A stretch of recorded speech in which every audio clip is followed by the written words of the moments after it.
Welcome, everyone, to the Love America Hate Taxes podcast. This is an exciting day. We have some huge news. Currently, Congress is debating the current tax plan that could put some money back in American business owners and taxpayers' pocket. And with me is Don. Don, let's kind of unpackage this just a little bit. There's some big news, a lot of things to unpack here. And so let's just kind of go ahead and dive into a little bit of what's going on in Congress. Yep. So there's three themes that are going on inside the tax proposal by the House Ways and Means Committee. I was just in there watching it, and I was saying to Ryan, I said, I could not be a politician and listen to that type of stuff all the time. But that all being said, they're focusing on pretty much three things or three areas. So empowering families, reviving rural America, and making sure tax dollars go to hardworking Americans. That's really what the focus is on all aspects of it. Now it's 432 pages long, 432. Typical bureaucratic filler. Yeah, absolutely, and I'm sure that's what you love to do on your time off is to read through those. Yeah, no, not really. So I look at this here as the chairman of the House Ways and Means Committee. It's a love letter to America. It's part of Trump's big beautiful bill, and so he's looking at small towns and workers around the country, how to make things better. That's really what they're trying to do, and of course, this is just the beginning. Matter of fact, I was texting my friend who's also on the House Ways and Means Committee today, and I said, "Hey, da da da da about R&D, and we'll talk a little bit about that here in a second." And he said, "Yeah, the only thing that can, the next step is the House Rules Committee, and then the Senate. So those are the two deciding factors on some things. So it's going through debate right now. Of course, there's a lot of opposition from the other side of the aisle, and so we'll just wait and see what transpires here. But it's a start." Yeah, And we have the kind of an outline of what they really want to accomplish, so. yeah, and let's kind of dive into that outline. So let's look at subtitle A of the tax plan. There's some really, really cool things in here as far as for families and workers that we can go through. One of the big things here is that they're making, like you were saying, the 2017 Tax Cuts and Jobs Act permanent. So there's no tax hikes in 2026. Right. Big thumbs up for Yeah. taxpayers. It also means that low earners can keep their 10% rate, and even high rollers can stay at the 37% rate. Right, because there was a conversation about raising it up to 39% Mm. for those making over $1,000,000. Yeah, absolutely. Another big thing is that standard deductions are getting a big boost, up to $32,000 for married couples in 2025, plus a $2,000 bonus through 2028. So that's good. And then parents, hey, listen up here to this one. So the child tax credit is jumping up to $2,500 per kid with a $1,700 refundable, a refund essentially that you can get. So you get cash back basically in your pocket. And I know that's been kind of a big topic of debate lately too. Yeah, so for you, Ryan, since you just had your third child here just a couple months ago, that is a pretty big boost. That's ultimately comes out to $7,500 tax credit you get there. Now, when it's talking about refundable, that's generally going to apply to those who are lower income or pay no taxes at all. So that means they can get, if you don't pay any taxes, see a credit, the way a credit works, it's not like a deduction, but a credit is, let's say you owe Uncle Sam $10,000 this year, Ryan, Yeah. and you have three daughters now, three beautiful daughters.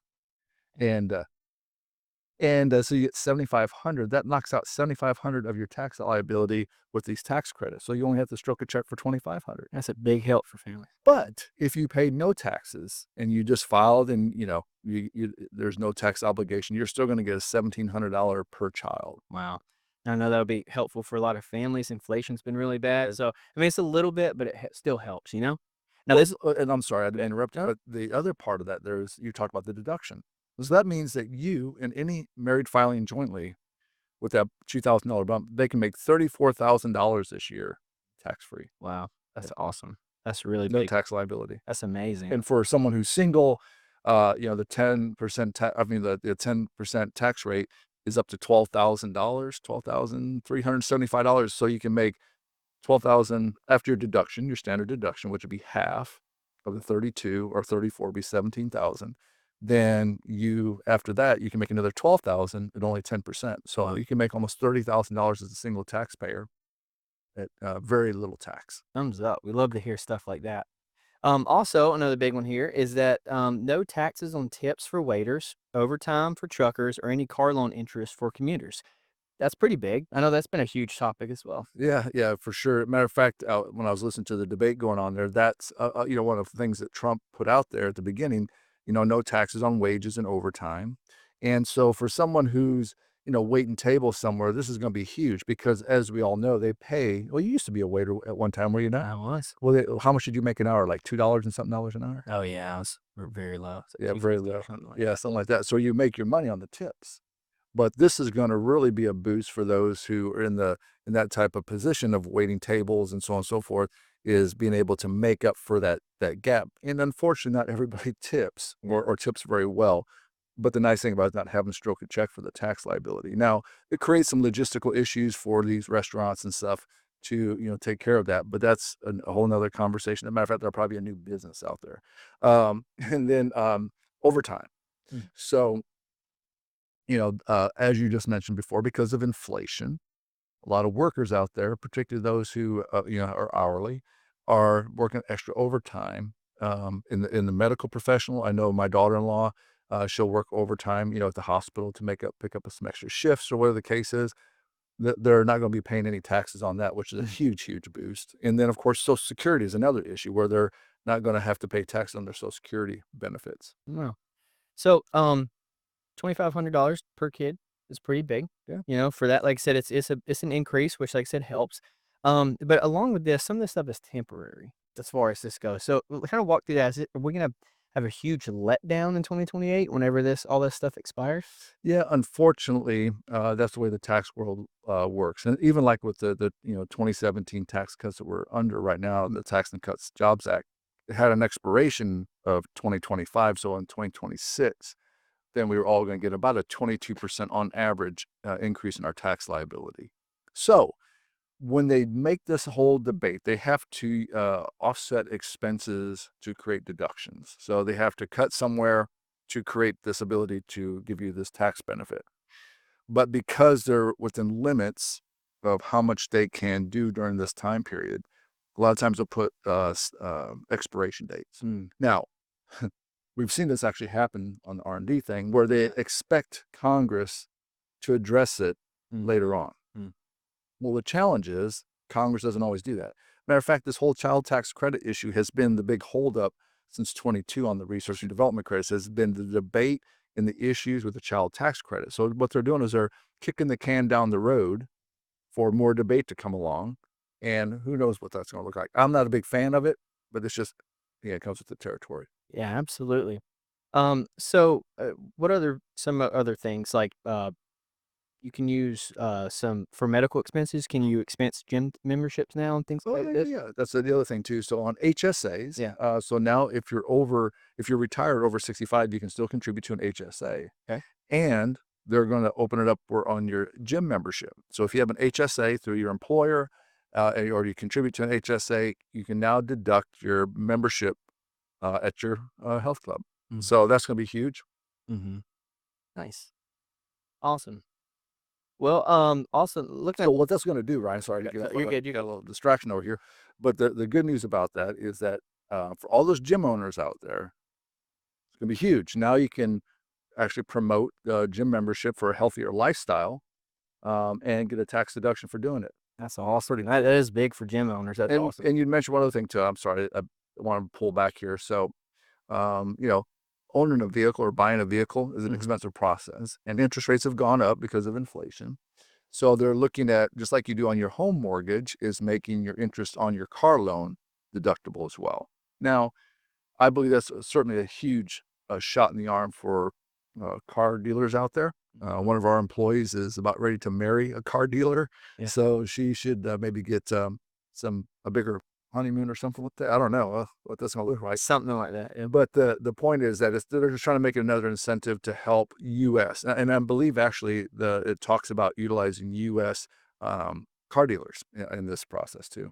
Awesome. Perfect. Well, let's kind of shoot on down here just a little bit. So let's kind of get into we're kind of getting into subtitle B now, but kind of getting into small towns, rural America, things like that. Kind of walk us through how they plan on reviving rural America and small town USA. Yeah, so one of the big things, and we'll just use a farm as an example. when you buy a piece of equipment, your mom and dad have a farm. Maybe. Yeah, you buy some expensive equipment out there. Very expensive. And now, under this new tax, well, let me say this, it was this way before. It expired or started expiring in 22, but you can fully expense out that piece of equipment. So you have to go out and buy a new tractor. You're going to be able to expense it all out versus having to amortize it over a period of 5 years. So that's going to be a huge boost. And then, of course, interest deductions are going to allow you to, from a deduction standpoint, I believe it's $1.25 million is what they're going to allow you, or 1.29, I'm sorry, is what they're going to be able to expense out. And so that's for farmers. So let's say you have a business and you want to buy a new piece of equipment to expand your business. We work in a lot in the medical space, and maybe it's a laser or something to that degree where they want to get a new piece of equipment. But, maybe one of the deterrents is because it's of the expense or investment, but when they make that tax deductible, Mm. they knock off 35%. Yeah, absolutely. So when you buy a tractor for Mother's Day, We don't know anybody who did that. no, we don't. Nobody like my father that would buy a tractor for Mother's Day. If he would have told her that it was also deductible, it may have helped with the, Yeah. the transition over to that. That little So, marriage counseling. exactly, Let exactly. your dad know if he did. Mother's Day just passed, so we missed it. But next Mother's Day, if he wants to do that one for your mom, to make sure he understands it's Yeah. deductible. I don't think he follows our podcast yet, so I think I can get away with that. Perfect. Awesome. Well, what about some opportunity zones, things like that? How is that going to come into play? Yeah, so opportunity zones. I actually have a very good friend, an attorney here local who works a lot in the OZs, or opportunity zones, and they're great opportunity for opportunity zones, Mhm. but a great opportunity to defer or offset paying capital gains taxes. So you can take and reinvest your gain into these opportunity zones, and they help rural communities. Now, you actually live Mhm. or have moved into one of these revitalized Yes. areas. Beautiful, beautiful, Mhm. brand new baseball park downtown. They've redone the buildings, the streets. They got restaurants and all kinds of venues down there, apartment buildings going up. So there's been great benefit. But unfortunately, when there's a lot of money out there, which there's a lot of money in opportunity zones, there's a lot of abuse. Yes. Yeah. And so what they had seen was they weren't being utilized properly. So they're going to put some guidelines specifically for the rural communities, that are going to be smaller outliers to really revitalize them as compared to maybe a block inside of a big city. Gotcha. I'm sure this will help a lot of people in like Appalachia and Oh, like. Appalachia, yeah.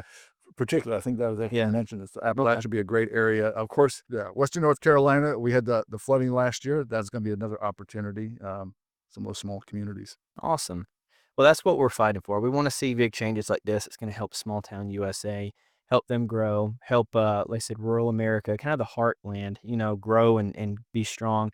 It's a big push for that. So, uh, what other things? Is there anything else that, for example, you mentioned R&D earlier. Yep. So let's talk about R&D. R&D is a huge part of our business.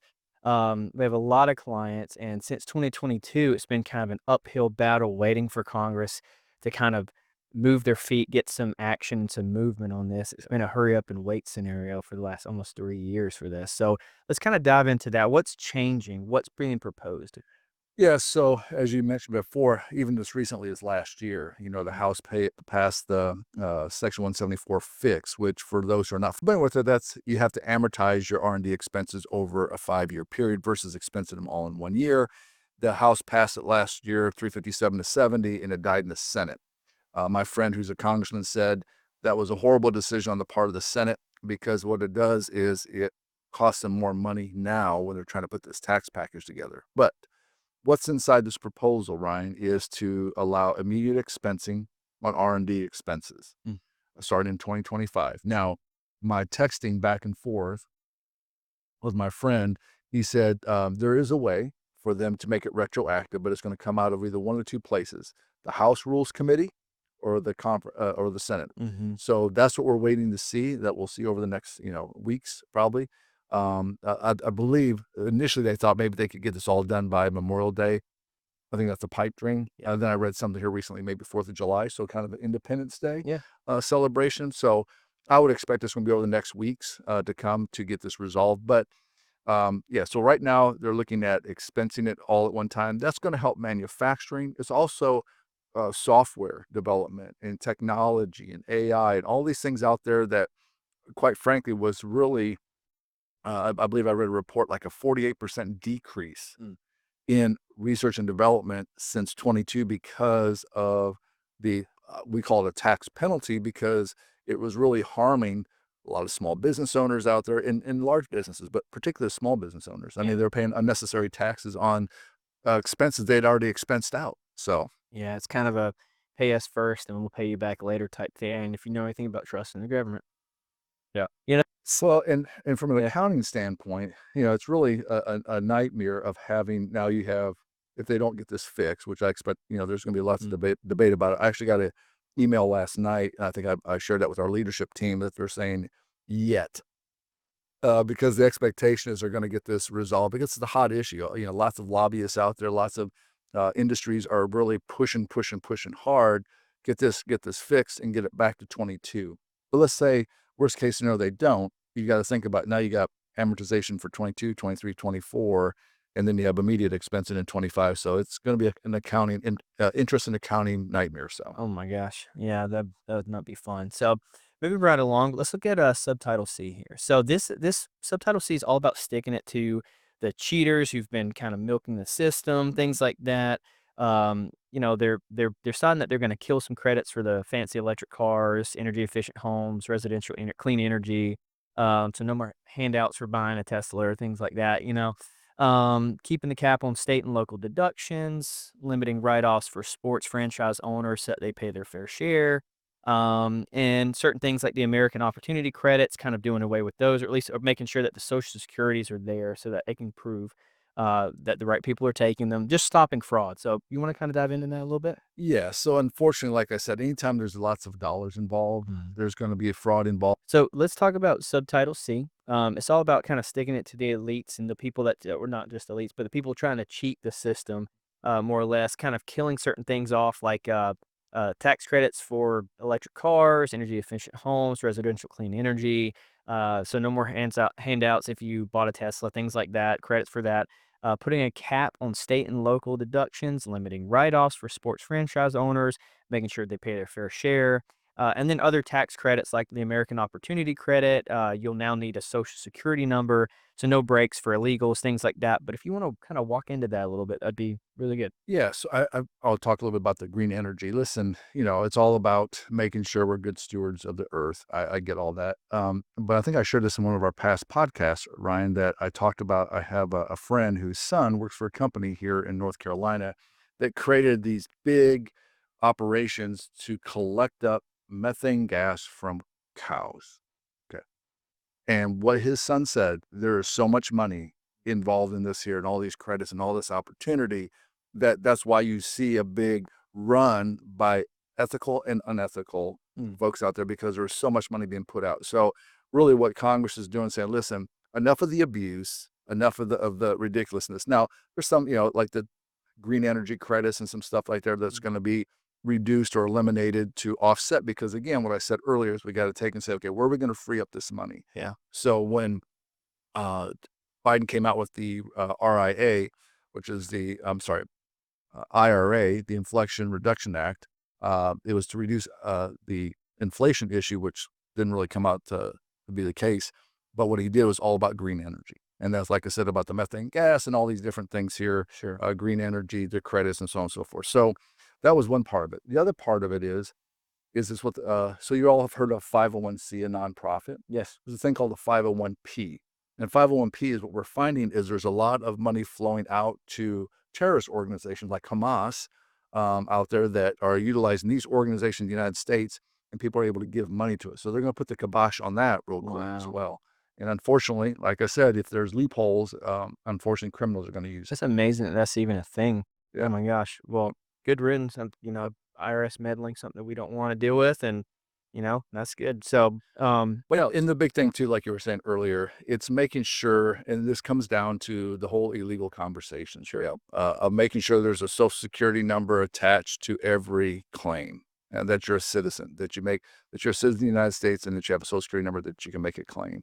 So that's the big thing there is to you know, tighten up those guidelines as well. And that was a big issue on the child tax credit last year with the Senate, is they felt like that the GOP felt very strongly. That's why they put the stop on it. Is that it was going to be another benefit going out to those who are not illegally here in the United States, And whatever side you're on of that doesn't make a difference. This is the point, is that that's why they're trying to put a stop to that. Gotcha. Awesome. So anything around filing with the IRS or anything like Oh, that? yeah. Yeah. So the big program that the IRS had put out was to allow you to e-file. And what they determined is, as is the case, and Doge is done going through looking at stuff, and they're not finished yet, but ultimately is that the government is not the most efficient Surprise, process surprise. and steward of things going on. So they realize that the companies out there that have been in the tax business for many, many years, like TurboTax and different ones like that, are much more better equipped to e-file and handle all that versus the government spending billions of dollars to create the ability to allow you to e-file on their website.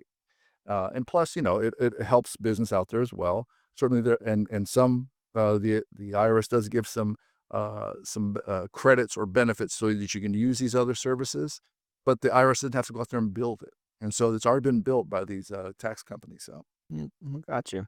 Well, good. Well, it sounds like, a lot of ways, there's a lot to be coming up in the next coming days. Sure, there'll be some revisions and some horse trading going back and forth. I'm sure there'll be some final notes as far as that goes, but it does sound like there's some positive changes in there. There's some good tax breaks coming for both American families, American business owners coming down the pipeline. And hopefully we can see those maybe before as early as, July 4th on yeah. Independence Day. And so our plan, just so everyone knows, is as they come about and are put into in order, and any updates and things like that, we'll get that out to you so you can know and be in the know. Because this is going to be an ongoing conversation, I'm sure, over the next weeks of just what's going on up in Washington. So Yeah, absolutely.